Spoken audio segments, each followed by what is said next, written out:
gente de YouTube, que tal aquí Fit Guzmán, deseándoles cámara un excelente día, por que se encuentran todos muy pero que muy bien. Estoy aquí para traerles un nuevo video de su fanfic que tanto les gusta. Recuerden suscribirse, dar la campanita de notificaciones y el link de los fanfics está abajo en la descripción.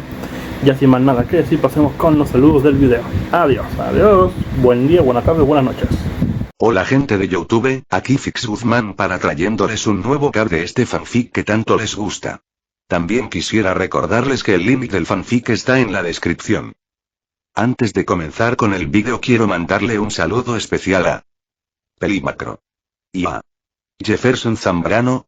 Les recuerdo que para todos los que quieran un saludo lo pueden pedir en el comentario fijado. Ahora sí, que empiece el vídeo. Descargo de responsabilidad, no soy dueño del fic, la imagen de fondo o la miniatura. En el universo DC con plantilla Shinobi autor Selwyn Newell copyright web novel. Capítulo 129. Días tranquilos 3. En circunstancias normales, sería escoltado por el servicio secreto y quizás un infiltrado de la CIA, comentó Iruko mientras comía un hot dog. Clark dio un mordisco a su propio hot dog y le dirigió una mirada extraña, alzando una ceja. ¿Por qué la CIA? Cuestionó después de tragar. No sé. Es la CIA, seguro que tienen algunas tácticas y equipo para lidiar con nosotros, se encogió de hombros el shinobi. Clark negó con la cabeza ante las extrañas ideas del chico. HMPH, en circunstancias normales te habría tirado a la Casa Blanca en un parpadeo. Esta cosa es muy lenta. Se quejó una voz femenina al otro lado. Un gruñido bajo fue fácilmente audible para la chica y el hombre, proveniente de la criatura sobre cuya espalda estaban viajando. No le agradó el comentario de su prima y Clark le dirigió una mirada de desaprobación.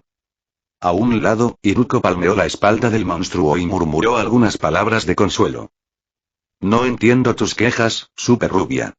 En primer lugar, tú no deberías estar aquí y en segundo lugar, no tienes por qué estar aquí, respondió secamente el albino, lo que hizo que su prima, Kara, mejor conocida como Supergirl, frunciera el ceño. ¿Super rubia? ¿Es que no te has visto al espejo, moña blanca? Se burló ella con una sonrisa poco amistosa. Los párpados del shinobi temblaron, pero tomó una respiración profunda y negó con la cabeza. Clark lo felicitó en secreto por la madurez que mostraba, muy superior a la de su prima, a pesar de ser el menor del grupo. Un momento después, las vendas se dispararon para envolver a Clark al mismo tiempo que la bestia expulsó una gran cantidad de energía de sus patas, acelerando de manera explosiva y girando sobre sí mismo. ¡Guaya! Gritó Kara mientras el hot dog se le desparramaba en la cara y la propia chica era expulsada de la espalda de la bestia. En cuanto retomaron el equilibrio, las vendas dejaron el cuerpo de Clark y este se volvió con una mirada aún más desaprobadora al chico. ¿Eso era necesario? Preguntó con un suspiro. Que conste que no fui yo, se encogió de hombros Iruko. Con un estampido sónico, la ahora cubierta de comida Supergirl apareció frente a Iruko con las manos en la cintura y una expresión irritada. ¿Cuál es tu problema, mocoso?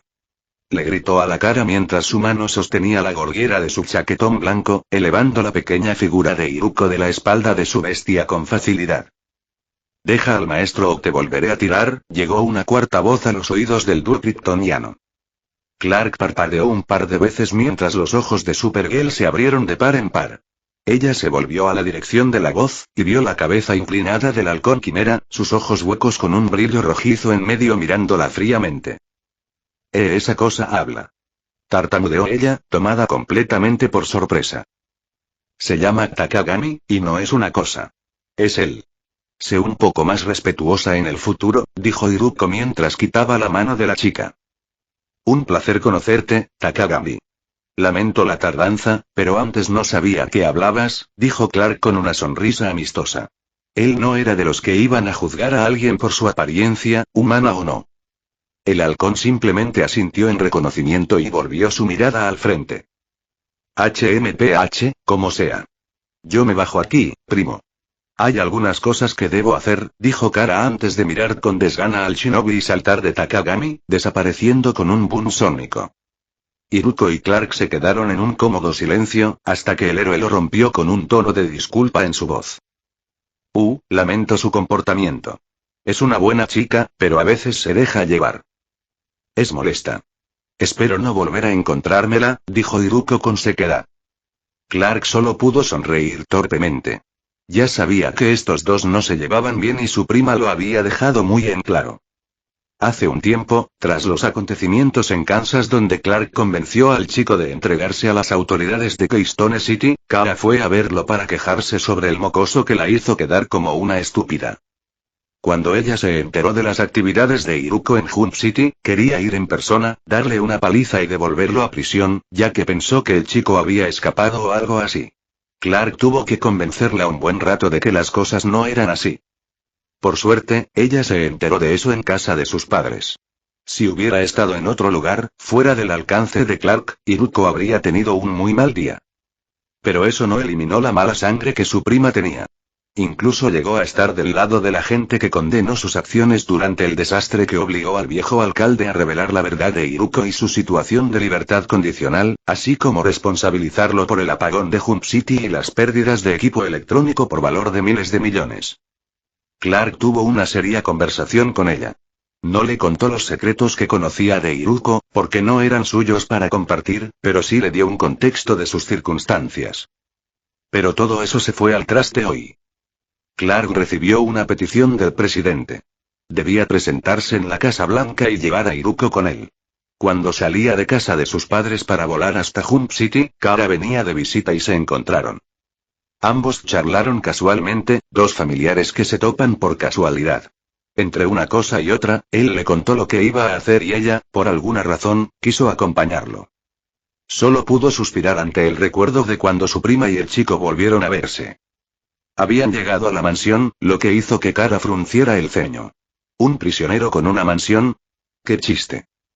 Cuando llamaron a la puerta, los recibió un perro anormalmente grande, de apariencia extraña y con cañones láser que estaban fundidos en carne. Se veía doloroso. Al entrar, luego de que el perro los lamiera a ambos y desapareciera sin explicación aparente, encontraron un ratón gigante, del tamaño de un gato, con componentes robóticos, leyendo una revista y bebiendo leche. La criatura los miró y asintió en un saludo.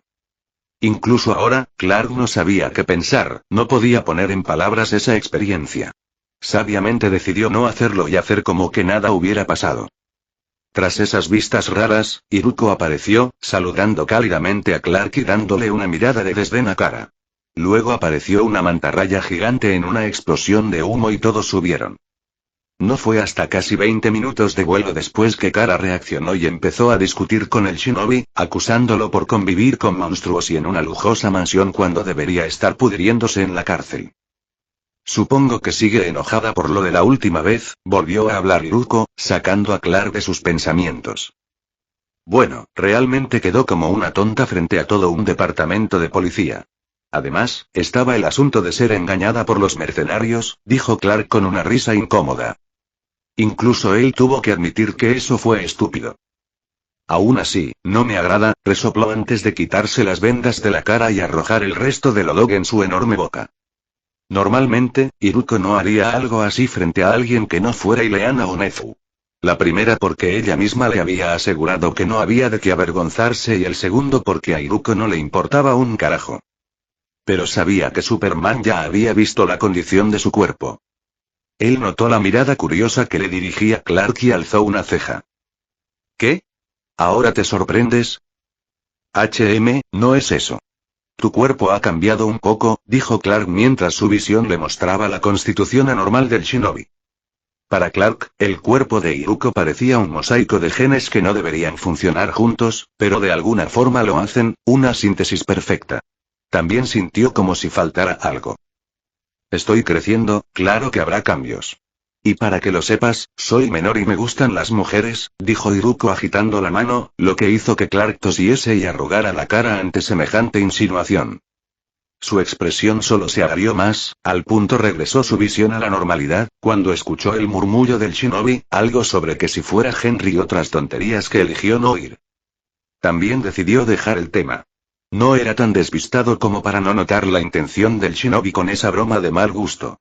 No quería que Clark se inmiscuyera más en el asunto, y él respetaría su privacidad. Después de todo, aunque su cuerpo fuera extraño, no parecía haber problemas. Por su parte, Liam suspiró internamente. Siempre supo que la visión de este tipo le permitiría ver la verdad de su cuerpo, así como el trabajo del sistema al construirle un cuerpo con 4 Keke y Genkai bien integrados, a diferencia del Iruko original. Pero integrarlos bien no significa que fuera normal. Simplemente hizo de su condición una mucho más estable que la de Iruko. Si tan solo Liang hubiera seguido su ruta, probablemente esta situación no le afectaría. Pero no se arrepintió. Era su cuerpo, era su vida, y era su decisión. Viviría su vida bajo sus propios términos, ya sea que el sistema lo aprobara o no. Comentario 5. Votar 2 restantes. Capítulo 130. Algo que ganar. Amanda Waller fruncía el ceño visiblemente mientras observaba a la prensa tomar sus lugares ante el podio donde el presidente daría una conferencia. Pancartas promocionales y símbolos patriotas eran acomodados para dar una mayor visibilidad al público, recordándoles sus valores, afianzando el dominio del gobierno sobre su gente. Pero las más destacadas trataban temas que a Waller no le gustaban en lo absoluto. Si de ella dependiera, ordenaría quemar semejantes objetos, encarcelar a los disidentes y decretar silencio sobre tales asuntos.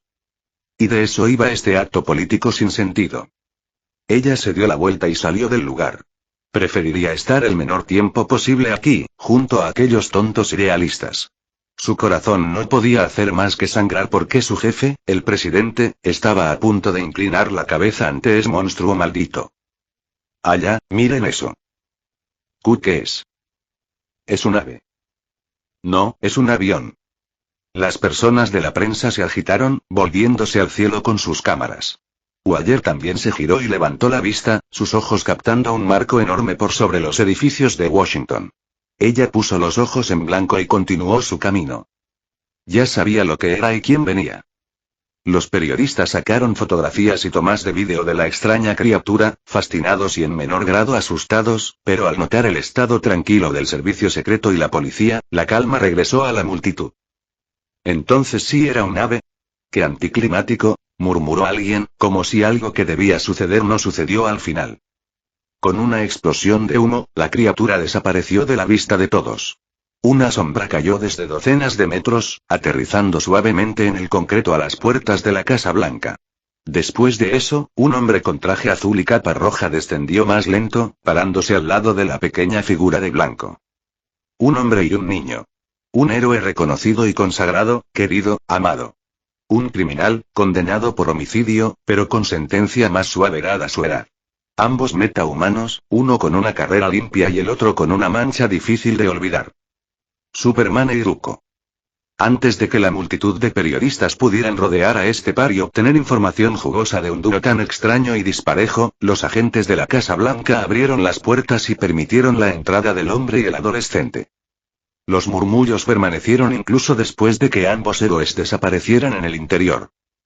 ¿Soy yo o Superman vino junto con ese chico?, preguntó un joven periodista, confundido por la situación.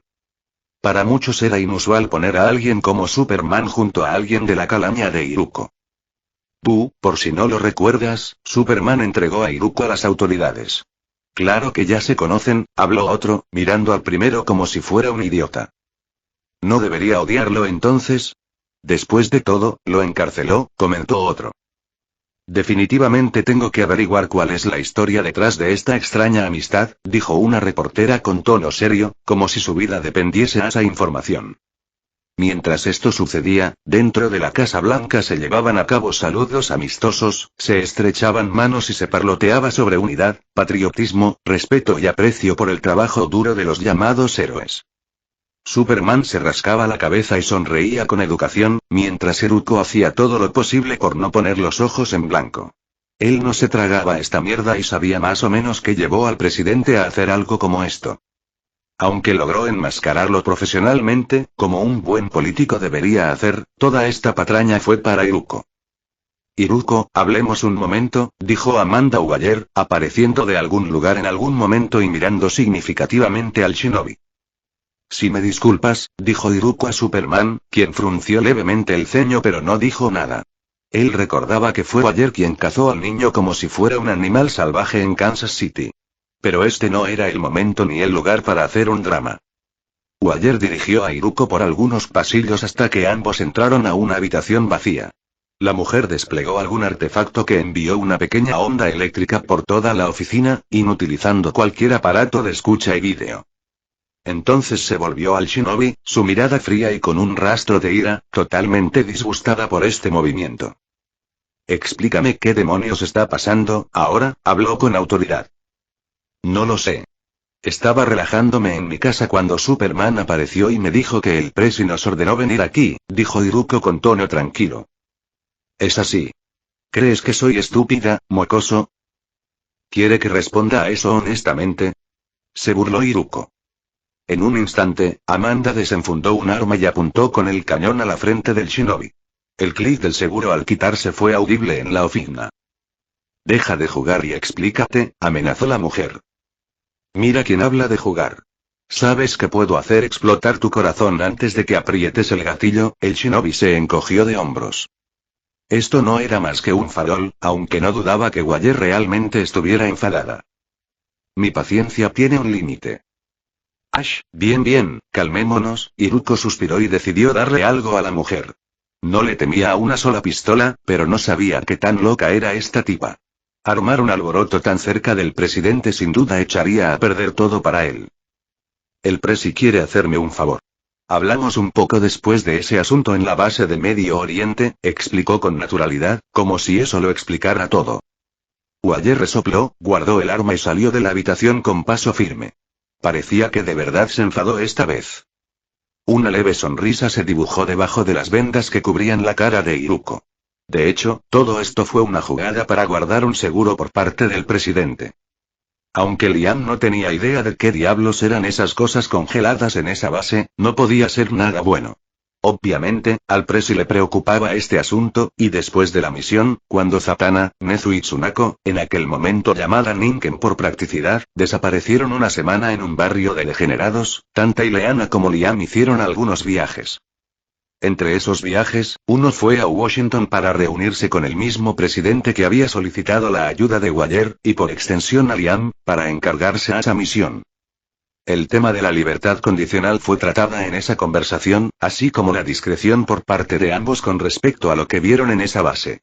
Pero Ileana, como quien lleva los pantalones en la relación, exigió algo al hombre que dirigía este país. El resultado de esas conversaciones fue esta conferencia, donde el presidente abogaría por la aceptación de los metahumanos, un tema que ha estado jodiendo a la nación, poniendo en situaciones incómodas a aquellos con habilidades sobrehumanas. La constante aparición de supervillanos no ayuda en eso. Se exaltarían las acciones de Superman, su contribución al bienestar del pueblo americano, mientras que en el otro extremo estaría Liam, quien probablemente sería usado como ejemplo de la reformación, del daño que una sociedad inclemente provoca en aquellos despreciados así como del bien que pueden hacer si toman el camino correcto. A pesar no escuchar el discurso todavía, Liam podía decir que la narrativa sería muy convincente. Los elementos estaban ahí.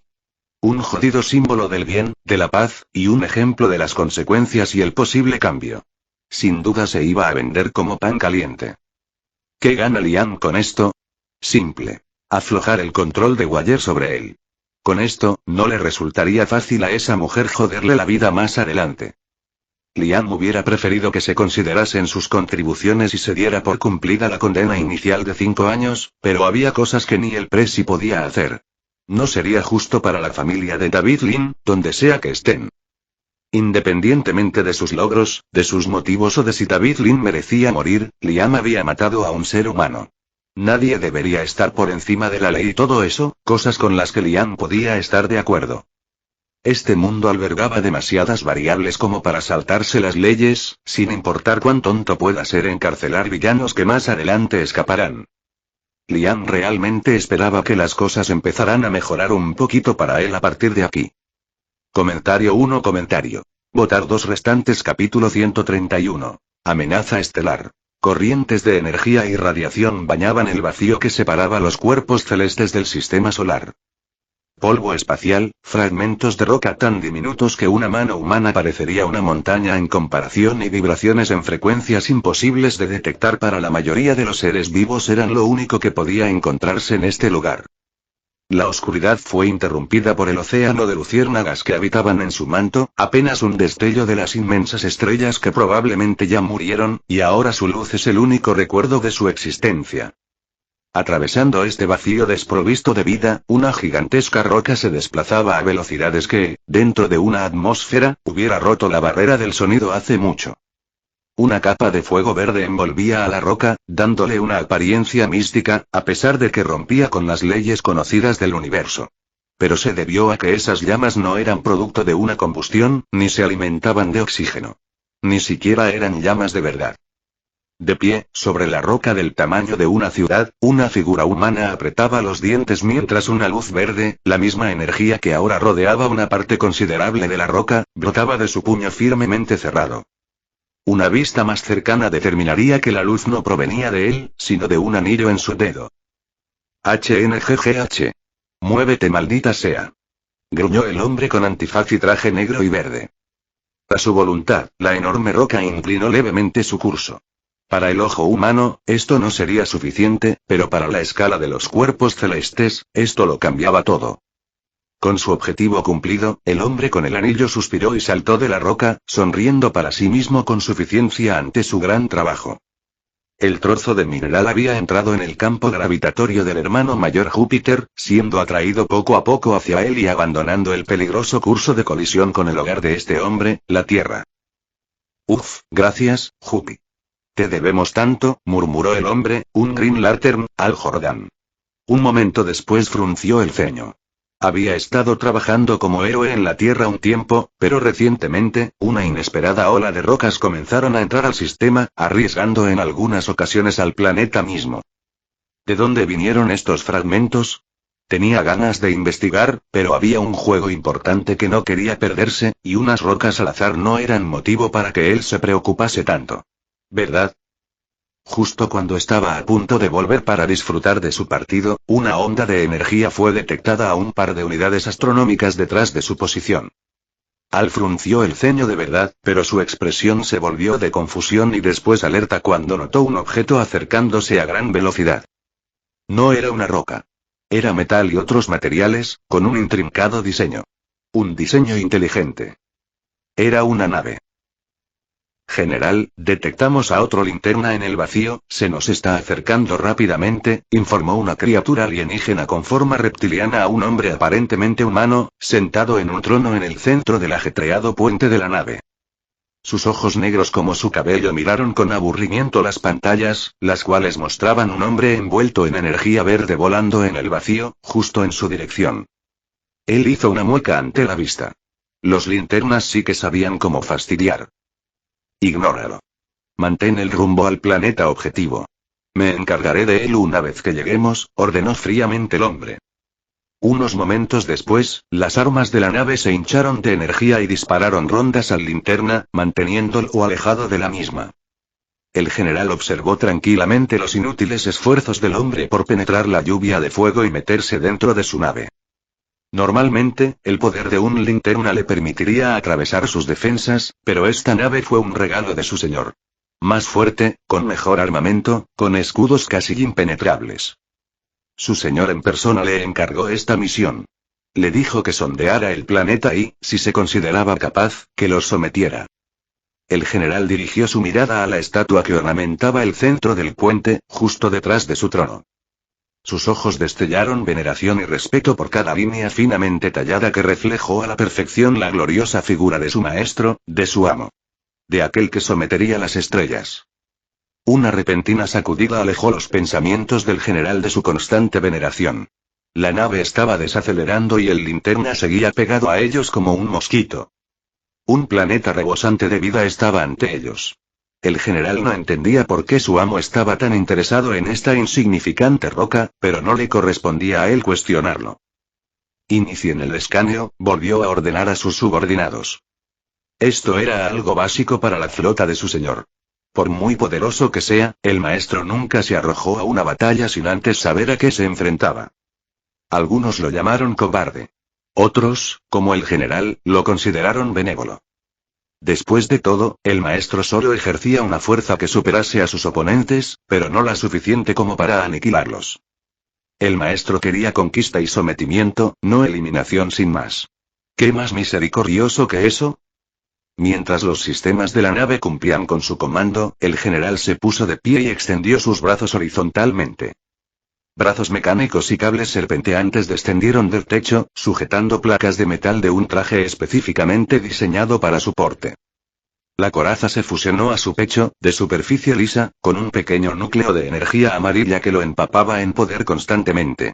Sus musculosos brazos se envolvieron en el líquido metal, flexible y resistente, casi tanto como su propia piel.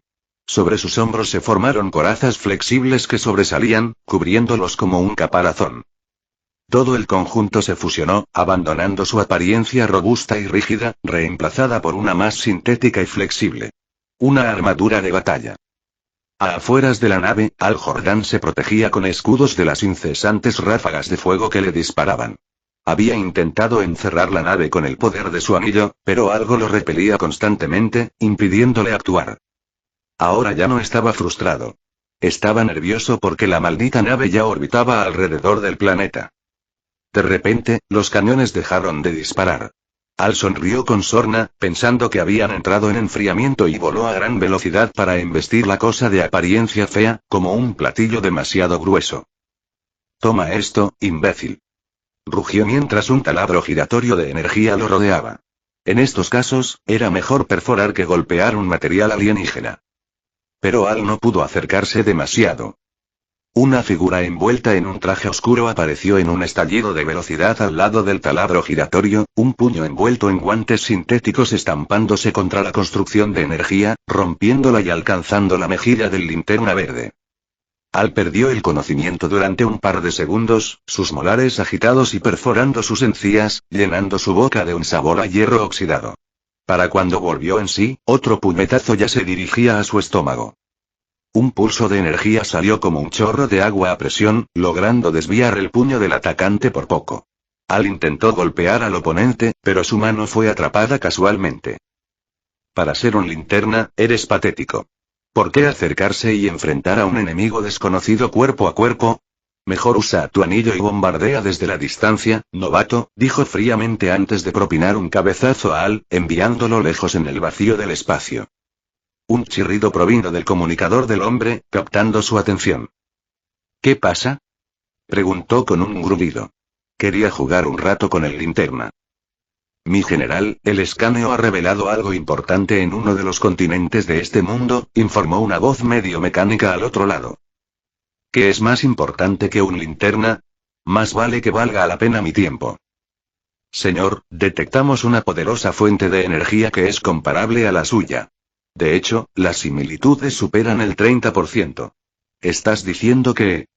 Es muy probable que se trate de un kryptoniano como usted, General Zod. Comentario 1. Votar 2 restantes. Capítulo 132. Comienza la refriega. Aquí, ustedes vienen conmigo, caballeros, dijo el presidente con una sonrisa. Superman y Iruko asintieron en comprensión. Antes de caminar junto a él, el shinobi alzó la mano, captando la atención del presidente. ¿Qué es, muchacho? No tendremos que ofrecer algunas palabras ni nada como eso, ¿verdad? Tengo miedo escénico, dijo Iruko con tono serio. No. No necesitas hablar, al menos no durante mi discurso, aclaró el hombre con una risa nerviosa. Iruko le dio una mirada intensa que el presidente evadió con astucia mientras fingía llamar a otra persona. Una gran mano se posó en su hombro y dientes blancos como perlas le dieron una sonrisa de confianza. No te preocupes. Lo harás bien allí afuera, dijo Clark con tanta honestidad e inocencia que el shinobi sintió una punzada de culpa por ser tan cínico con este pan de Dios en carne y hueso. Gracias, dijo torpemente. Mientras las personas movían de un lado a otro y preparaban todo para el presidente, Liam no pudo evitar divagar en su mente sobre la naturaleza de Superman. En el pasado, en otra vida, nunca se interesó en los cómics americanos. Prefería las páginas sin color y la lectura al revés. Incluso con el escaso conocimiento que tenía, fue de los que vocalizaba en redes sobre lo aburrido que era el Superman bueno, honesto y humilde. Que era demasiado simple, sin sustancia, poco realista. ¿Preferiría un Superman realista ahora? Mierda, no. A pesar de no interactuar mucho con el hombre, y de que no era Henry, encontró refrescante cada momento que ha pasado con él. El tipo era jodidamente magnético con su actitud, atrayendo el lado bueno de las personas. Simplemente caía bien. Portaba el aura del chico bueno que todos quieren. Incluso para Liam, tener a Superman apoyándolo le quitaba un gran peso de encima. ¿A eso se referían en el mundo de Boku no Hero con símbolo de la paz? Era esa sensación que no llegó a captar en las páginas de ese manga lo que significaba la presencia de alguien como Superman. Seguridad, tranquilidad, esperanza. Liam cayó en una espiral de profundas reflexiones, temiendo convertirse en un fanboy. Confiar o no en Superman, eso no significaba que flaquearía ante la mierda que este universo ficticio no tan ficticio le arrojaría. Con esta resolución, salió de su estado contemplativo y se preparaba para prestar atención a la charla del presidente. Pero justo en ese momento, una fuerte explosión sónica captó los sentidos agudos de Superman. El hombre alzó la mirada al cielo, su ceño fruncido. Liam lo notó y miró en la misma dirección, no encontrando nada extraño. Unos segundos después, él también lo escuchó. Las piernas del kryptoniano se tensaron y en un instante, salió despedido. La onda de viento alertó a todos los presentes, sus rostros confundidos y algunos preocupados mirando en la misma dirección en que voló el hombre más fuerte de la Tierra. Los ojos carmesí de Liam buscaron cualquier señal de algo extraño entre el mar de nubes, siguiendo el rastro de la capa roja de Superman. Un momento después lo notó. Una pequeña mota de luz verde, casi imperceptible dada la claridad del día, descendió a gran velocidad, en curso de colisión con la ciudad misma donde estaba. ¿Misiles? ¿Meteoritos? La duda invadió al shinobi. Él no estaba preparado para lidiar con esas cosas. Su preocupación solo aumentó cuando más destellos de luz atravesaron las nubes, mucho más visibles y llamativos, por lo que incluso los presentes con sentidos más normales pudieron verlos.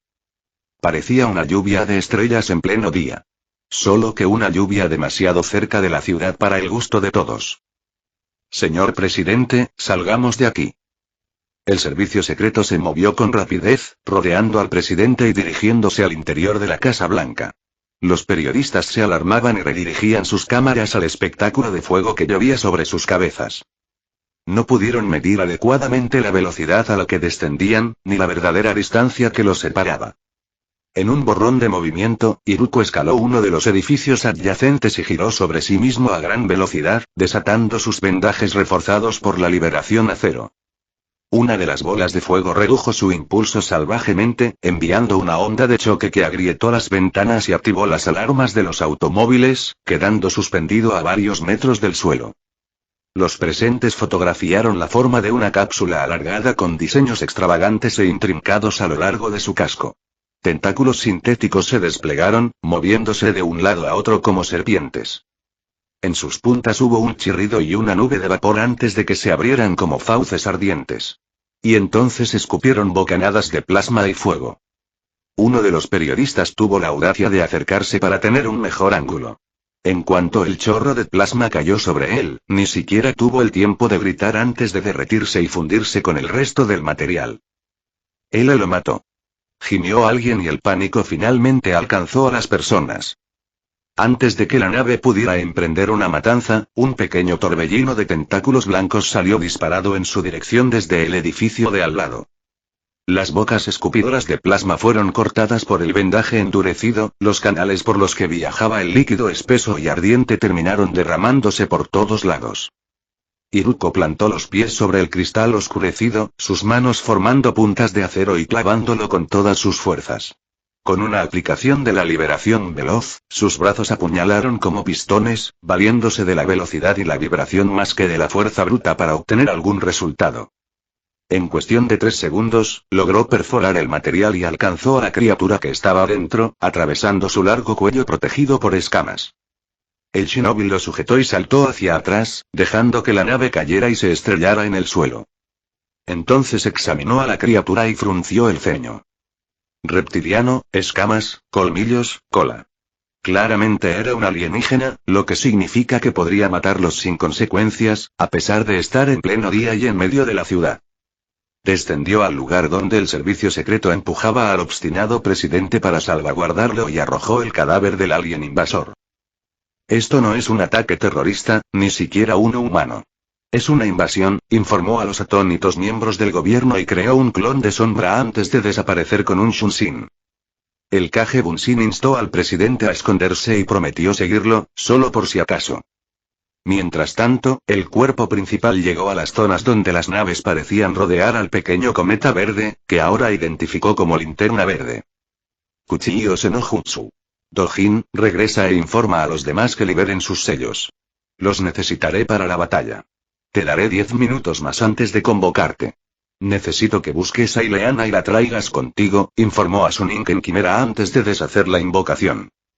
A diferencia de las criaturas del mundo de Naruto, sus bestias quimera no tenían una tierra a la que volver tras la invocación, y a diferencia del grupo original, Liam no tenía pergaminos con los que algunas personas pudieran fusionarse y transportar a sus bestias. Como resultado, el sistema mismo plantó sellos especiales en el lugar donde fueron convocados por primera vez. La base de Nezu. Esto significa que cuando se disipa la convocatoria, sus bestias regresan a ese lugar. Por eso le dio tanto tiempo a Dojin. El Ninken tardaría unos 4 minutos en salir a la superficie y otros tantos para encontrar e informar a Ileana de la situación. Una vez iniciados los preparativos, el shinobi saltó para apoyar al rodeado y vapuleado Linterna Verde, quien daba todo de sí para contener el fuego sobre sí mismo y evitar que los civiles aterrorizados se vaporizasen. Comentario 1. Votar 2 restantes. Capítulo 133. Enemigo. Al estaba pasando por un mal momento. Sus encías le enviaban oleadas de dolor, su nariz se sentía torcida y su espalda sufrió un duro golpe al ser lanzado contra varios edificios a una velocidad alucinante. Cuando intentó volver a subir y encarar al lord espacial que le dio una paliza, se encontró rodeado por docenas de naves, las cuales hicieron llover plasma sobre su posición. Extendió el poder de su anillo para formar barreras, ya que había muchas personas detrás de él. La temperatura aumentó, el suelo se derritió y agrietó y las naves empezaron a vomitar a sus tripulantes para someterlo desde tierra también. Abominaciones de escamas y colas pesadas, bocas sibilantes y babeantes, armados hasta los dientes y protegidos por esas extrañas corazas flexibles, similares a las del bastardo que le rompió algunos dientes allá arriba. Ayuda, ayúdenme. Mi pierna, no siento mi pierna. Los gritos de las personas heridas y aterrorizadas llegaron a oídos de Al. El linterna apretó los dientes y envió una oleada de puñetazos de energía a los cañones que seguían escupiendo fuego. Logró obstruir varios, provocando que explotasen en el lugar e inutilizasen esas naves.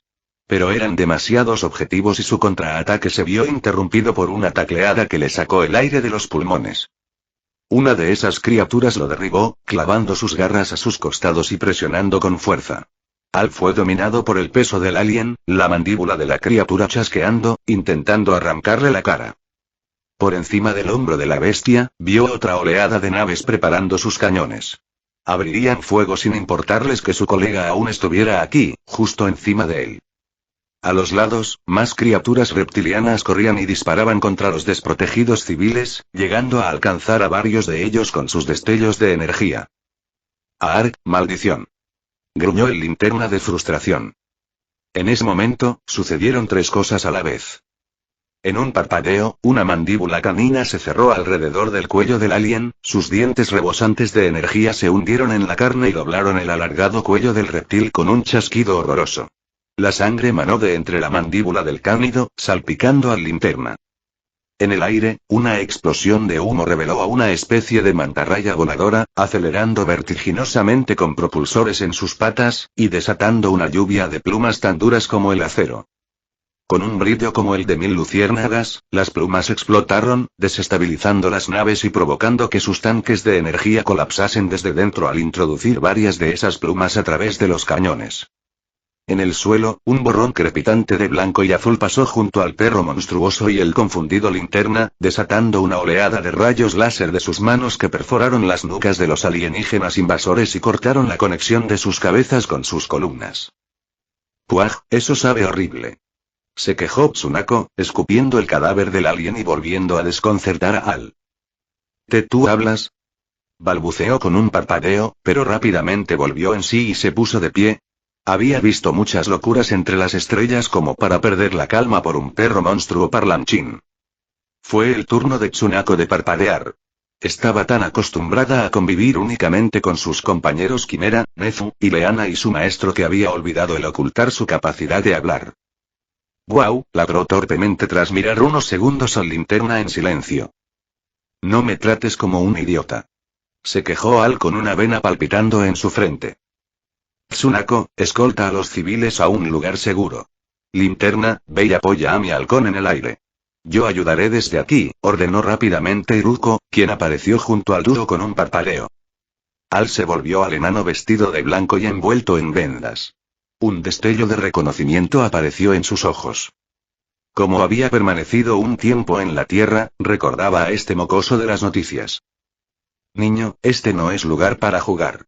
Sal de aquí ahora», negó con la cabeza el Linterna. Un segundo después, se acordó de los reptiles que persiguieron a los ciudadanos y se volvió en esa dirección, solo para ver una miríada de cuerpos en el suelo. No tuvo que pensar demasiado para adivinar lo que había sucedido.